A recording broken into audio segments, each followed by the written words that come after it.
सबको जय मसीह की। मैं पास्टर विनोद भाटिया एक बार फिर आपके बीच में न्यू लाइफ चर्च की ओर से आप सबका स्वागत करता हूं। जैसे कि आप सबको पता है, मैं परमेश्वर के कलाम को लेकर अक्सर आपके बीच में आता हूं। आज एक बार फिर मैं नई कहानी के साथ आपके बीच में हूं और ये कहानी जो मेरे प्रिय पाई जाती है रूत की किताब के अंदर। और यहाँ पर इस प्रकार से इस कहानी में इसका वर्णन इस प्रकार से है। मैं आपको बताता हूँ। एलीमेलेक नाम का व्यक्ति है, उसकी पत्नी है नाओमी और उसके दो बेटे हैं, महलोन और किल्लोन, और उनकी दो बहुएं हैं।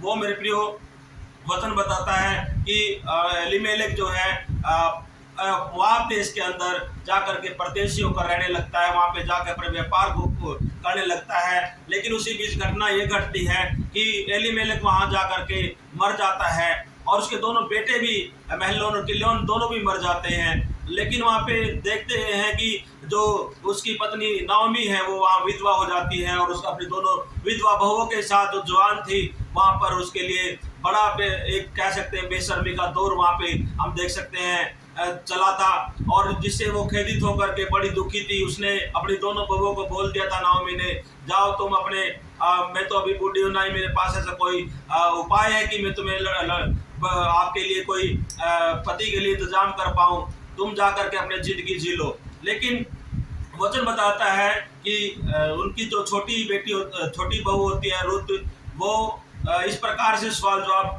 का उत्तर देती है। हम इस पद को पाते हैं मेरे प्रियो पहला अध्याय उसका 16 पद के अंदर। वो बताती है 16 पद के अंदर, मैं आपको पढ़ के सुनाता हूँ। यहाँ पे लिखा है, रुत बोली, जब उसने 15 पद के अंदर लिखा है, तब उसने कहा, देख तेरी जेठानी तो अपने लोगों और अपने देवता के पास लौट गई, इसलिए तू अपने जेठानी के पीछे पीछे लौट जा। रूत बोली, तू मुझसे यह विनती न कर कि मुझे त्याग या छोड़कर लौट जा, क्योंकि जिधर तू जाए उधर मैं जाऊंगी और जहां तू टिके वहां मैं टिकूंगी। तेरे लोग मेरे लोग होंगे और तेरा परमेश्वर मेरा परमेश्वर होगा। हालेलुया। और इसी बात से मेरे प्रियो रूत ने जो है नाओमी का दिल जीत लिया। और मेरे प्रियो सबसे उत्तम बात उसने कहा कि मुझे जाने के लिए मत बोल, मुझे तुझसे अलग होने के लिए मत बोल। जो भी बता, जो आपदा तेरे ऊपर आ पड़ी है, जो समस्या तुम्हारे ऊपर आ पड़ी है, मैं समझती हूँ, जानती हूँ, मैं तुम्हें नहीं छोड़ सकती। मैं अपने मोआब देश के देवी देवताओं को छोड़ करके, अपने घर परिवार लोगों को छोड़ करके मैंने आपको अपना घर अपना परिवार मान लिया है। अब मैं मोआब देश के लोगों से या मेरे परिवार के लोगों से, मेरे उस वहाँ के देवी देवताओं से मेरा कोई तालमेल दिया जोल नहीं है। तो इस प्रकार से वो बताना चाहती है कि जहाँ तू जाएगी वहाँ मैं जाऊँगी, जहाँ तू रहेगी वहाँ मैं रहूँगी, तेरा परमेश्वर मेरा परमेश्वर होगा।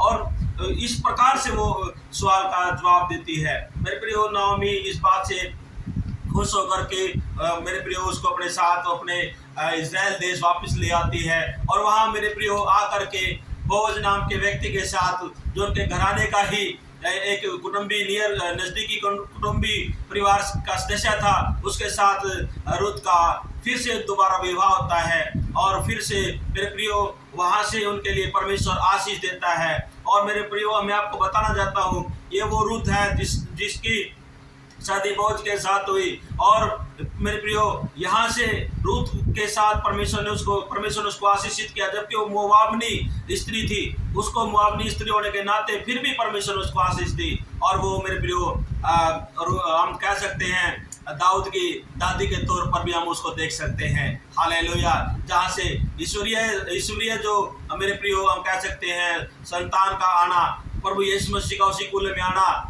हम कह सकते हैं रूत के द्वारा संभव हो पाया। इस प्रकार से हम देखते हैं मेरे प्रियो, जब हम कमिटमेंट करते हैं कि तेरा परमेश्वर मेरा परमेश्वर होगा और तेरे लोग मेरे लोग होंगे, जब हम ऐसा कमिटमेंट करके देखते और सोचते और बोलते हैं, तो परमेश्वर भी हमारी सारी बातों में, सारी परिस्थितियों में साथ देता है और में बढ़ाता चला जाता है। इसलिए मेरे प्रियो आप विश्वास में कायम रहें। आपको ये मायने नहीं रखता आप किस जाति किस धर्म से प्रभु में आए हैं, बल्कि ये मायने रखता है आपका विश्वास कैसा है, आपका सोचना कैसा है। आप जब लोगों के साथ संगति करते हैं तो उनके साथ आपकी संगति का रंग भाव संग कैसा है।